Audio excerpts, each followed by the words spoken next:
easy. I mean, one thing I wanted to do is take you back to the 100 Club. I can't take you back there physically at the moment, but it's such a central place.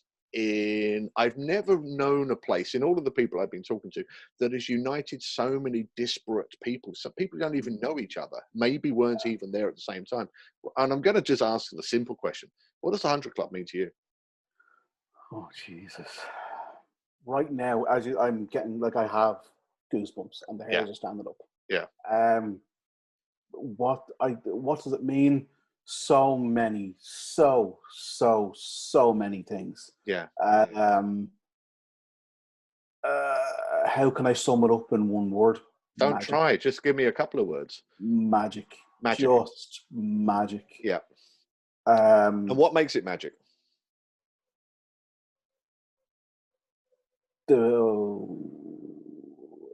Obviously music first and foremost. Yeah. So I'm coming at it from my own personal thing. I absolutely adore London. Love London. Yeah. So the greatest soul club that has ever existed. And I love having these conversations with Wigan folk and folk that went to Wigan. Yeah. Because I suppose I am probably speak about the 100 Club the way there was nothing else. Like, for those that went to Wigan, there was nothing else like Wigan. Wigan was the best. Yeah. And when Wigan stopped, Northern stopped and the Soulside stopped. But what I've always tried to get my point across was how people speak about Wigan. Yeah. That's precisely how I feel about the 100 Club. Yeah. And that actually, on that subject, that leads us nicely into the second record. Paul, you've done this before. it's like we discussed this beforehand, but we didn't. But anyone who's seen these shows knows they're not scripted at all. But boom, there we go. Okay, so Paul, what's the next record you've chosen? Well, you asked that, Barney. Paul Davis. And I thought he was going to rob my song, actually, on the first one that you did. Yeah. Because it's the elusive Chuck Jackson. There we are. Okay. So I was. I was 15, 16. Yeah.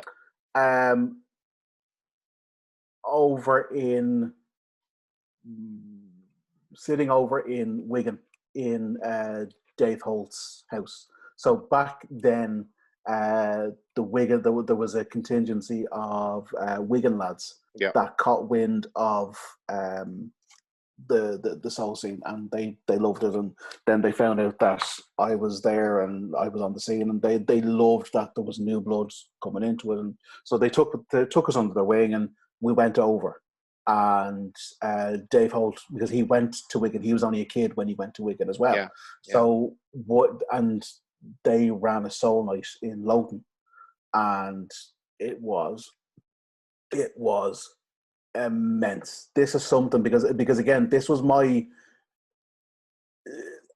If I'm actually remembering correctly, I think the 100 Club was my first nighter. Right. Because Loughton wasn't a nighter. Loughton was a soul night. Yeah. But there was two rooms, and I remember walking into the main room, and it was like walking into the CIE hall that we have. Yeah. But obviously on steroids, like. Yeah.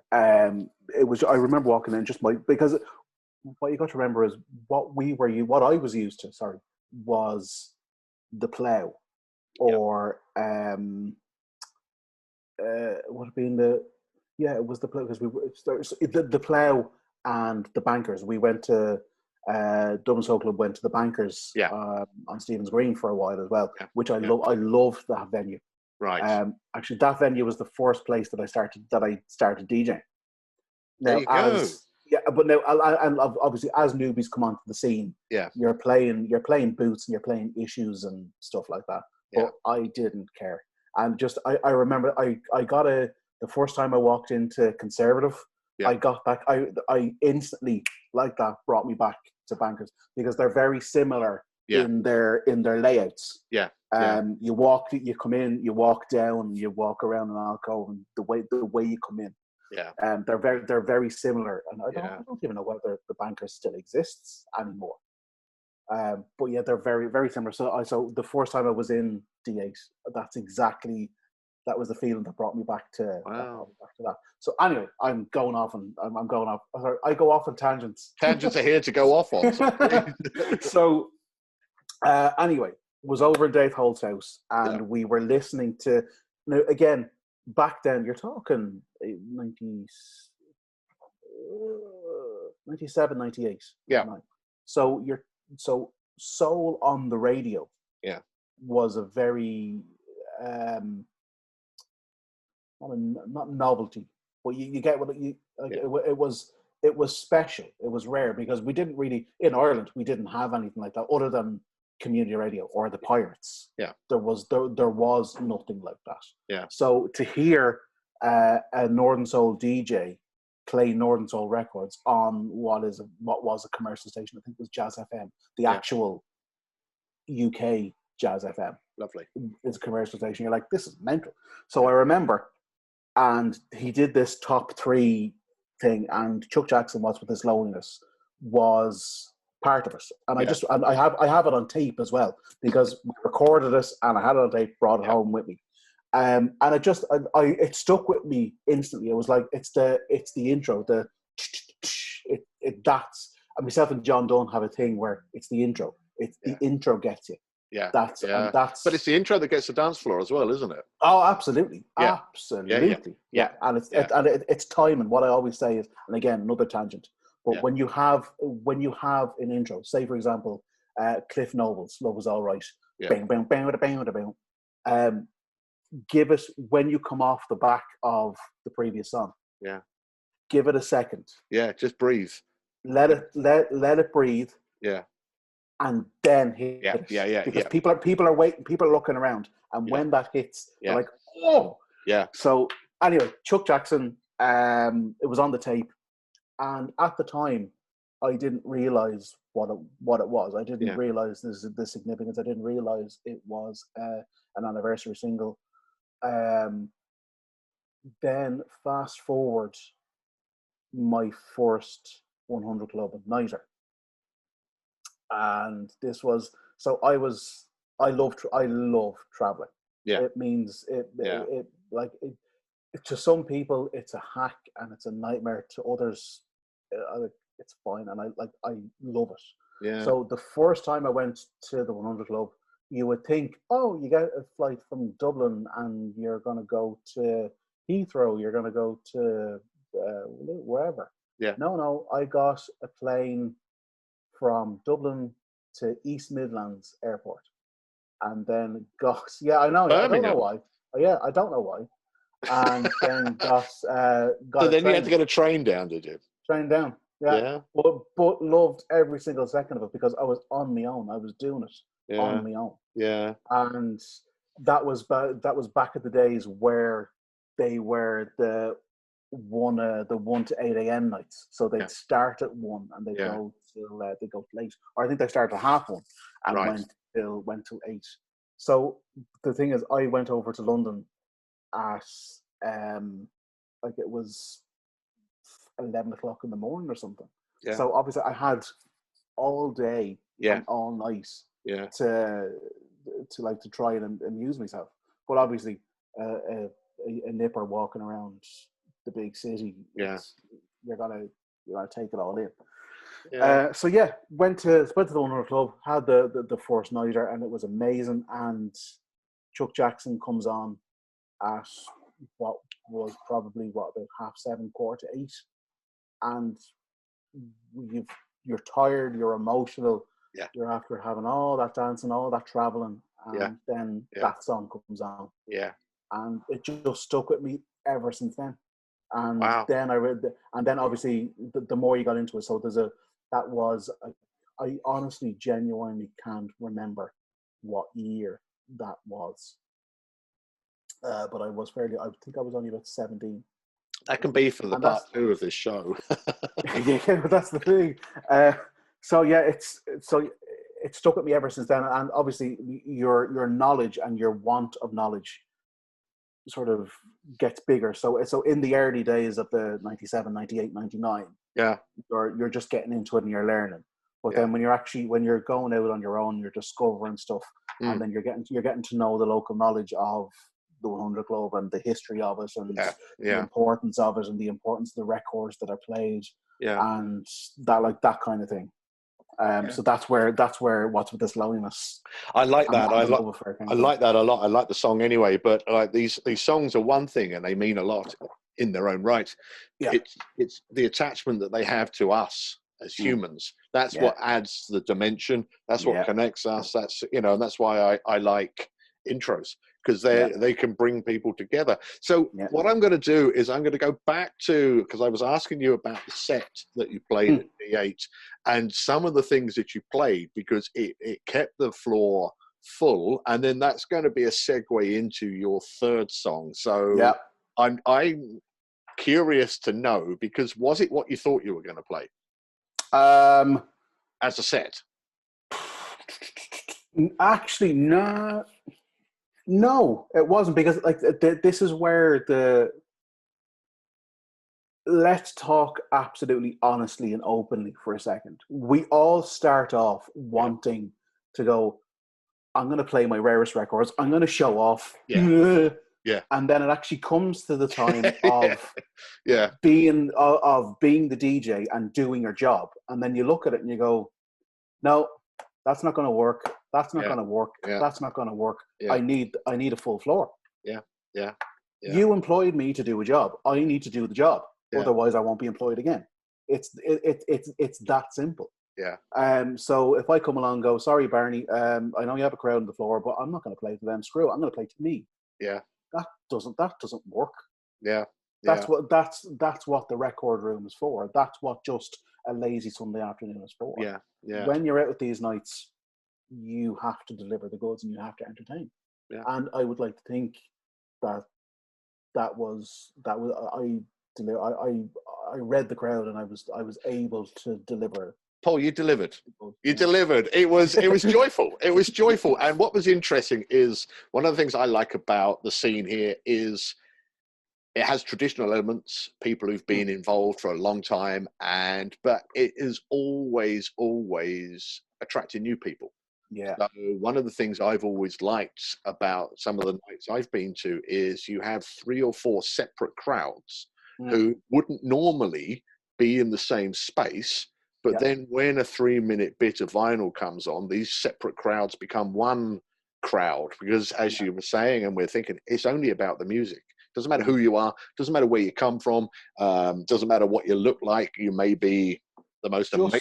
Go on, keep going. Just on that, it's interesting. Yeah. I've always said this, is that there's a lot of people on the scene that I haven't a clue what they do for a job, for a living. Yeah. Haven't a clue.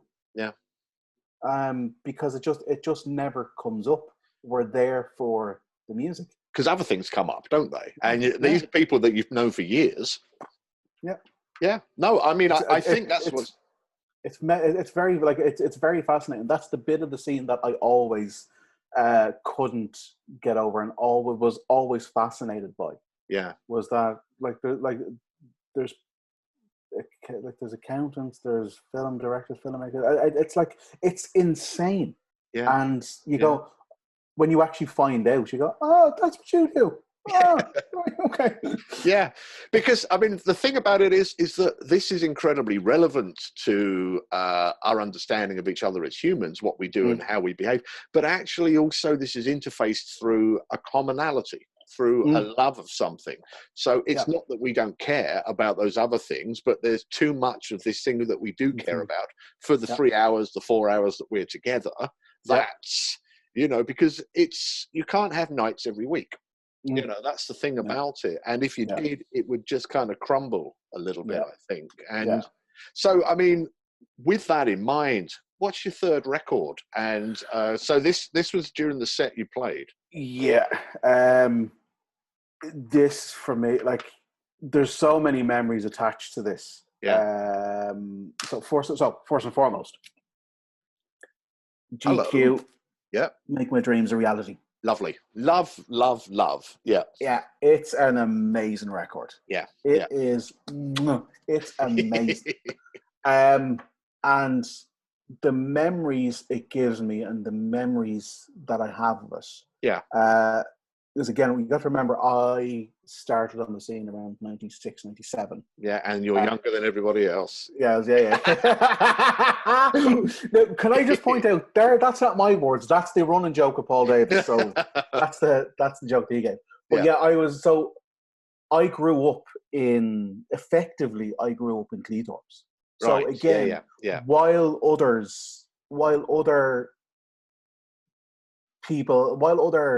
classmates were going to Torremolinos or Bellamy, wherever, with their families and going on holidays, I'm going off with a most random but most lovely bunch of lads and ladies, going to holiday camp. Holiday camp, yeah.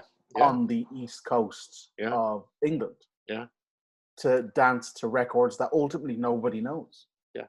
And that's so I literally grew up in Cleethorpes. I went to 99, 2000, 1, 2, 3, and 4. Yeah. Yeah. And I dipped off the scene from around 2005. My dad died in 2005, so I sort of culled everything for a while. Yeah.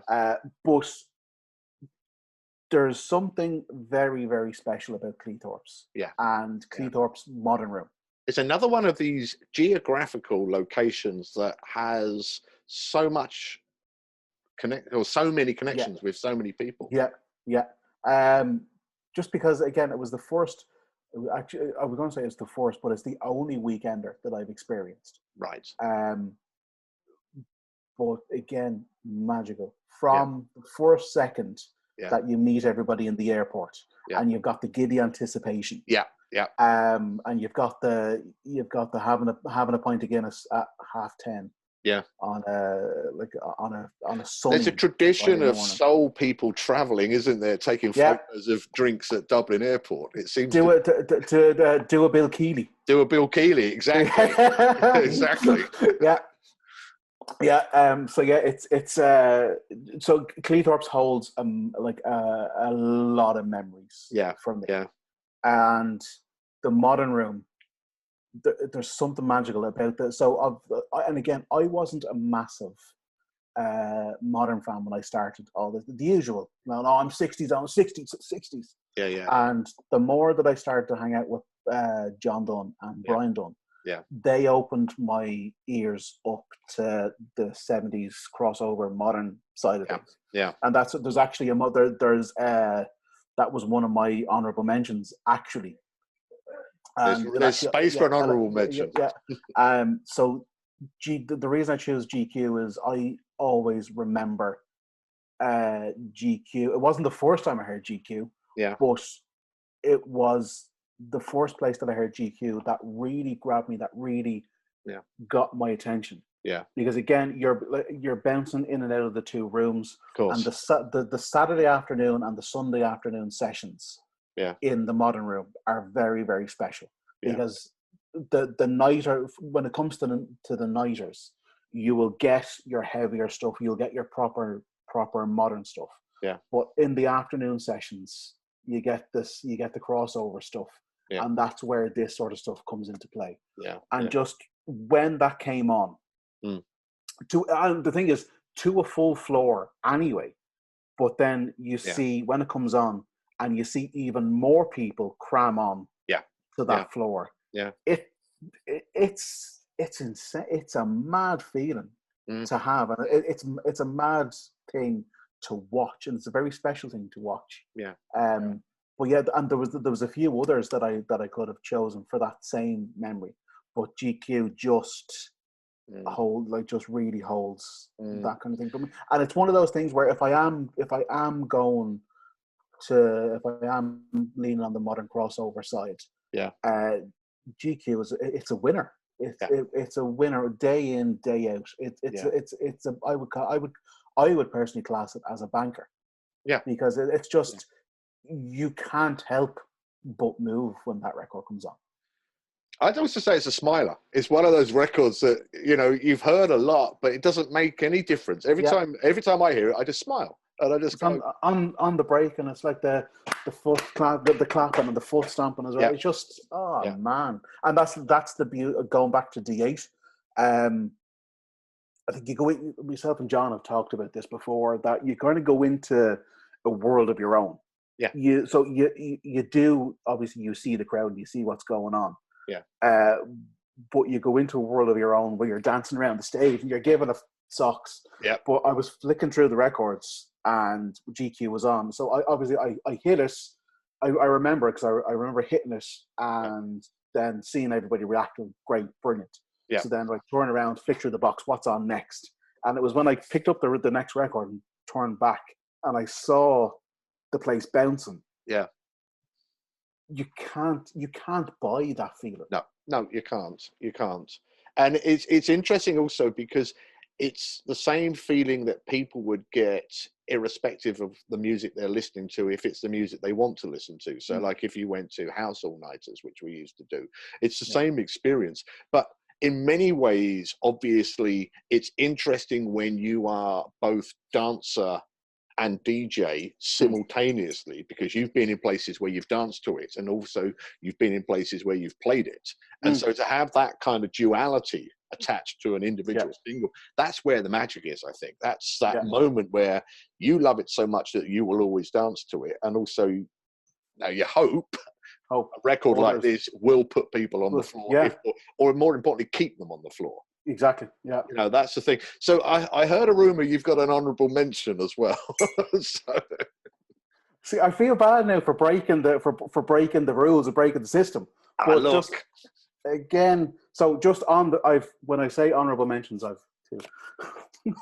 So well, hold them up, one in each hand then. So one is Jimmy Bohorn, If You Want My Love, and the other is Val and Nick, I'll Find You. Oh, lovely. Yeah. So again, the Val and Nick, I'll Find You. Yeah.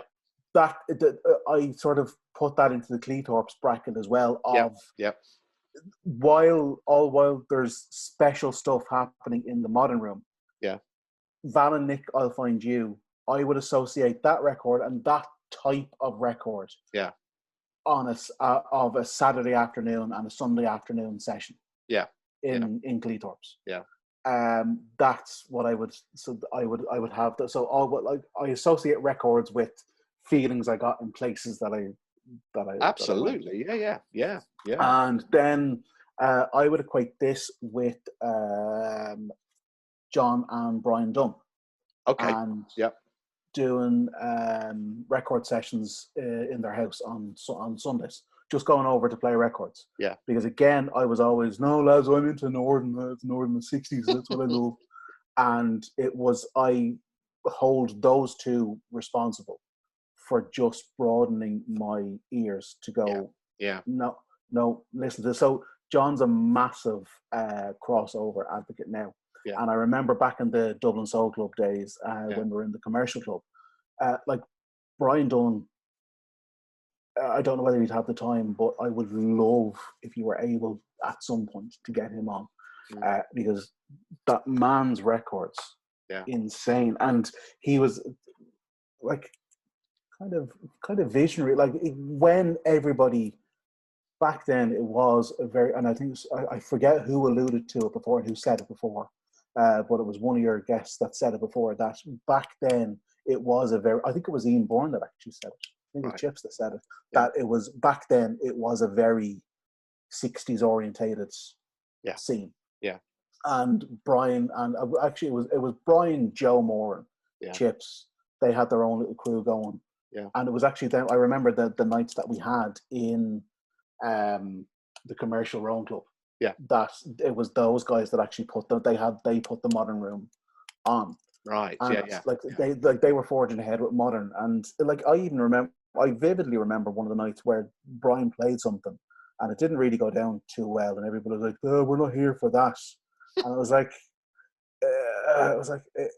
lads, give over. Like he's 40, he's trying to do something different, yeah, you know. yeah, And looking back at it now, you go, if he was to play the records that he played then, now yeah, the records are no brainers. yeah, yeah, But back then it was like, no, that's different. Don't touch that. And the thing is, I have to include myself in that as well for a while, because it was only until I had those sessions in the house on Sundays yeah, where yeah, actually I was able to hear stuff like that, like Jimmy Bohorn. yeah. But look, I mean, Paul, that's the beauty of being alive, isn't it? That we're allowed to change our minds. We're allowed to Absolutely. be brought into new areas where we Yeah. can uncover new ideas, and we're Mm. allowed to be confronted by them. And I think it's only right and human to just sort of adapt and just think to yourself, okay, I'll move into that area, and to be Absolutely. open-minded is Yeah. part of being creative, and it's part of loving something, whatever it is, because you Your always, tastes evolve over the years. It's yeah, like it's like anything. Like years ago, I absolutely hate, like, to give you an absolutely mundane reference to that. Years ago, I absolutely hated anything to do with fruit cake, that sort of thing. mm, Muffins that had fruit in it, like that kind of thing. Absolutely hated them. Easter just gone. Dara got a 4-pack of hot cross buns, and she was like, she made them. She's like, "Do you want one?" I'm like, no, hot cross buns, no. Then I went to the plate and I tasted it. I was like, oh, this is actually okay. okay, so hot cross buns are like your experience in the modern room. Then you just kind of like, exactly. I think. Do you know what? That's the perfect place to end, because you're making me hungry now. So listen, Paul. All I'm going to say is, as always, it's a real pleasure to speak to you. It's really fascinating hearing these stories. I know there are only snippets as well, and I Yeah. understand the contingent nature of everything. But Paul Duffy, listen, thank you very much, sir, for coming along. Barney, thanks very much for having me. It was an absolute pleasure, and I enjoyed it immensely. The pleasure's mine. So listen, thanks very much, everybody. Now, if you're enjoying these episodes, it would be great if you would subscribe to the channel so you can keep up to date with the new episodes as they come out. Also, if you want to like these episodes, that was great. So listen, Paul, thank you very much, and I'll see everybody soon. All right, Barney.